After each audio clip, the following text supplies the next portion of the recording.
Hi, I'm Ian from Go Outdoors, and today I'm going to show you how to pitch a simple tunnel tent. Today we're using the Sendero 4 from Freedom Trail, which is a compact little tunnel tent for families. So first of all, you need to unroll your tent and peg out the corners.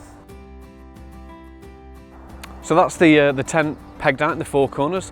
Now a thing to remember, when you're pegging your tent out here, on the corners they'll have strap adjusters like this. So make sure the adjuster is loose. Once the tent is pegged in, you can pull it and you get loads of tension.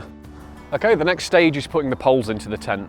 When you're pitching any tent, it's really important to be organised. So the first thing to do is get your poles out, lay them out and attach them. And you can check for any potential broken poles or anything like that, so you can troubleshoot in advance. If the poles are different lengths, they'll be colour coded. We can see that we have two black poles and one that's got a red section. And also you'll find on the tent is a red tab. The red tab matches to the red pole, and that means you know which pole goes in which slot. A key thing to remember is that you need to leave the door open on your tent, and that allows air to get in, so when the tent goes up it doesn't form a vacuum and the air goes in and the tent will go up. So what I'm going to do is slide the pole through the sleeve. You then put the pin into the end. With pushing the pole it will go up, and then you're underway. This is a little bit easier if you have somebody to help, because they can help ease the fabric, but it's pretty straightforward on your own. Okay, so we've put all the poles into the tent now. As you can see, I put the middle pole in first and then the other two, and because of the tension on the four corners, the tent just stands up by itself. The next thing to do is one of the most important things of tents, and some people can overlook, which is the guy lines. Now even if you turn up on the campsite and it's sunny and still, you might be tempted to think, I don't need the guy lines, but if you never know when the wind's going to pick up, and if that's in the middle of the night, that's going to be really annoying. So firstly, on the side of the tent here, you've got a little clip, which just adds tension to the tent. And then with your guy lines, when you pull them out, you don't want to add too much tension. So if you pull them really tight, you'll see the tent will distort. Just put them in just tight, and if they need to be tightened later on, there's an adjuster here. So I'll just grab a peg.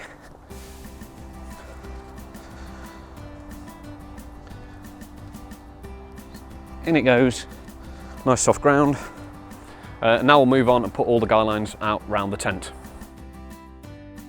So now I've put all the guy lines in, it's just a case of walking around the tent and just checking that everything is looking straight and parallel. You might need to, where you've done your original four corners, you might need to pull those to get a bit more tension. This one's looking pretty good. And then on most tents, like this one, you'll also find that it has a little storm skirt around the outside, which just adds a bit of weather protection and additional tensioning. So just get that pegged in. And the next and final thing to do is to get the bedrooms in.